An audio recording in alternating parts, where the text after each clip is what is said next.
Seriously, is there anyone out there who hasn't heard the question? Like, are our kids spending too much time on Instagram, TikTok, and all that? Are those things actually hurting their grades? Right. It's a constant worry, and it kind of makes sense when you think about it. All that time scrolling has got to be taking away from something, right? Yeah, that's what everyone seems to think. But, well, that's why we're here. We love to dig a little deeper. So, you found this super interesting study for us to look at today. It's a meta-analysis, right? Exactly. Which basically means they took a whole bunch of other research, like tons of studies, on this exact topic and put it all together. Yeah, think of it like instead of just looking at one little piece of the puzzle, you're seeing the whole picture. And we're talking data from like tens of thousands of students, right? Huge, huge sample size. So we're not going to drown you in numbers, Uh-huh. but we do want to highlight what's really important and maybe even bust a few myths about social media and grades along the way. Yeah, and one of the key things here is that the research doesn't just say, oh, social media is bad. It actually looks at all these different ways young people are actually using these platforms, right? And that makes a big difference. Okay, so right off the bat, what did this big study find when it came to just like general social media use, not even looking at the content, just how much time someone spends online, how often they're posting, things like that?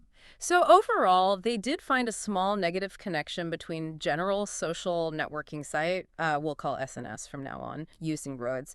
They came up with this correlation of negative zero point zero 0.07. Okay, negative link. But you keep saying small.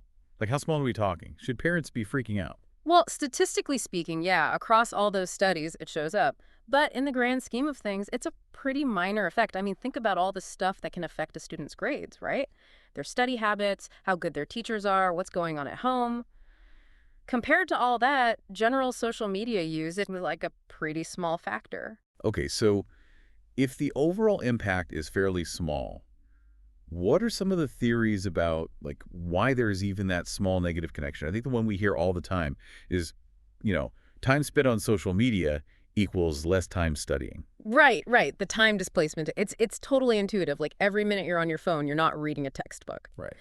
But here's where it gets kind of wild. They specifically looked at whether general SNS use was linked to less time studying. And guess what? No significant relationship. That's recent. Yeah. The correlation was negative zero point zero 0.03, which is, I mean, that's practically zero. So the idea that kids are just blowing off their homework to go on TikTok, Yeah. that's not really what the research is showing overall. Not really, no. So, while it feels like common sense that more time online means less time hitting the books, the data says it's probably more complicated than that. Wow. Okay. So if it's not directly about study time, what else could be going on? You mentioned something about multitasking in our notes. Yeah, that's another big one. This is all about what happens when students are trying to do both at the same time. Study and scroll. Oh, yeah. The idea is that constantly switching between, your textbook and Instagram notifications, that actually makes it harder to learn effectively. So it's not just about how much time you're online overall, it's about splitting your focus. Right. Yeah, it's like your brain only has so much processing power. Trying to do two things at once really eats up that mental energy. It's harder to concentrate and remember what you're learning. Yeah, that makes total sense. Yeah. Like trying to solve a math problem while your phone's buzzing with messages, not exactly a recipe for success. Right.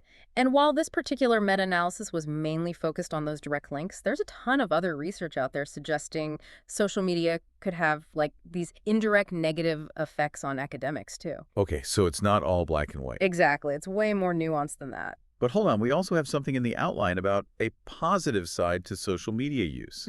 Like, how is that even possible? It might sound counterintuitive, but it all comes down to how you're using those platforms. They actually found that when students are using social media for school stuff, like, talking about assignments online, sharing study notes, things like that, there was actually a small positive connection to grades, a correlation of zero point zero 0.08, which, it's small, but it's there. So instead of just zoning out on TikTok, if they're actually using it as a learning tool, Exactly. it can give their grades a little bump. Why do you think that is? Well, they think it could be because it helps students connect with each other, build like a support system, especially for academics. It's almost like an online study group that's always available. They can ask each other questions, get help understanding stuff, and feel more connected to, the whole learning process. It's a whole different way of thinking about social media, right? Yeah. Using it intentionally to support your learning. Okay, so The research also looked at these things called moderators, which basically means other factors that might change the relationship between social media and grades. What did they find there? One of the big things they looked at was whether the country's level of development made a difference. They thought maybe in less developed countries, social media might actually be a way for students to access more educational resources and stuff. Oh, interesting. But in the end, they didn't find strong evidence to support that. The level of development of the country didn't really seem to change the link between general SNS use and grades. Okay. But it's important to mention that most of the studies they looked at were from highly developed countries anyway, so, the picture might be different elsewhere. More research is definitely needed there. For sure. What other factors did they look into? The outline mentions something about the type of academic achievement measure, like how grades were actually measured in the studies. Oh, yeah, that was huge. They found a really clear difference depending on how they were measuring success in school. The studies that used self-reported grades, meaning they just asked the students what their grades were, those showed a significant negative connection with social media use. But get this.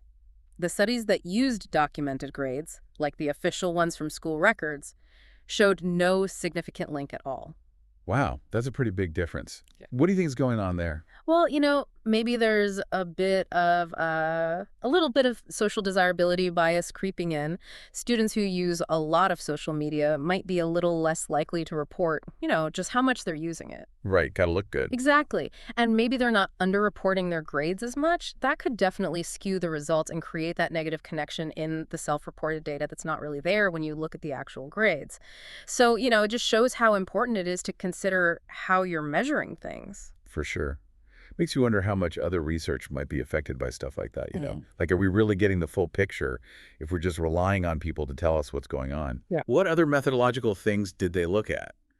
I see something here about the type of effect size reported. Yeah, that was another interesting point. They found that studies that just use simple correlations, basically just looking at the basic relationship between social media and grades, those showed that negative link we were talking about. But the studies that used more sophisticated statistical methods where they could control for all sorts of other things that might be affecting grades, those didn't find a significant relationship. So when you start to factor in all the other stuff that could be going on, the initial connection kind of disappears. Pretty much, yeah. It suggests that the link we see at first might actually be picking up on all these other underlying factors that are related to both social media habits and school performance. Makes you think. What about the age of the students? Did that make a difference? For general social media use, they didn't find a huge difference between studies that focused on high schoolers versus college students. Although there was one interesting nuance. Sometimes the negative link they saw in the older students wasn't really there in the younger adolescents. Huh. Interesting. So not a huge age difference for general use. Yeah. But what about that multitasking thing? Was age a factor there? That's where it gets really interesting. For multitasking, the negative connection with grades seemed to be even stronger in the more recent studies, specifically those published between 2009 and 2015. Why do you think that is? Well, the researchers think it might have something to do with the whole rise of smartphones during that time. Like with everyone suddenly having access to social media in their pocket all the time, it became a lot easier to constantly be switching back and forth between study and scrolling. Yeah. So, more distractions, basically. It's just a theory, but it makes sense given how much technology has changed things. Oh, totally.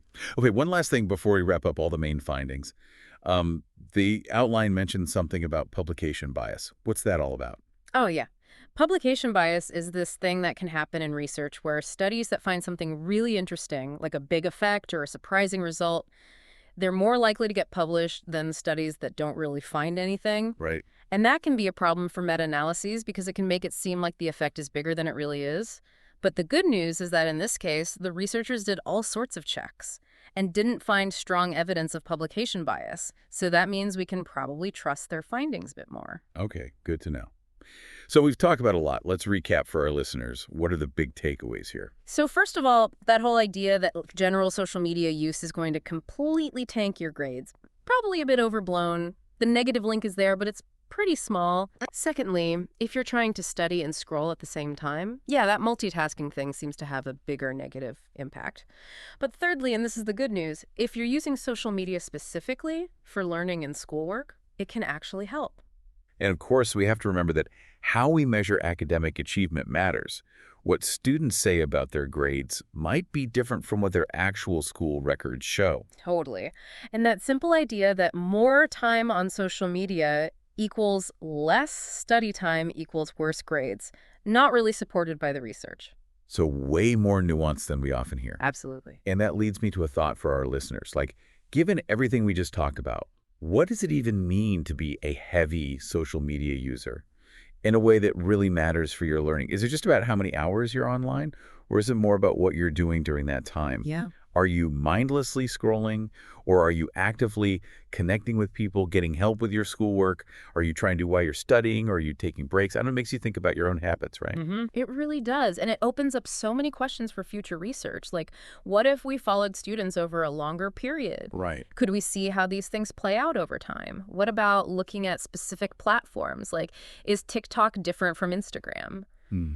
How much do things like self-control and the learning environment at home actually matter? There's so much more to learn. Absolutely. Well, I think this has been a super helpful deep dive. Thanks for taking the time to break it all down for us. My pleasure. Definitely gives us all a lot to think about as social media keeps evolving and changing how we learn and connect. For sure. It's an ongoing conversation.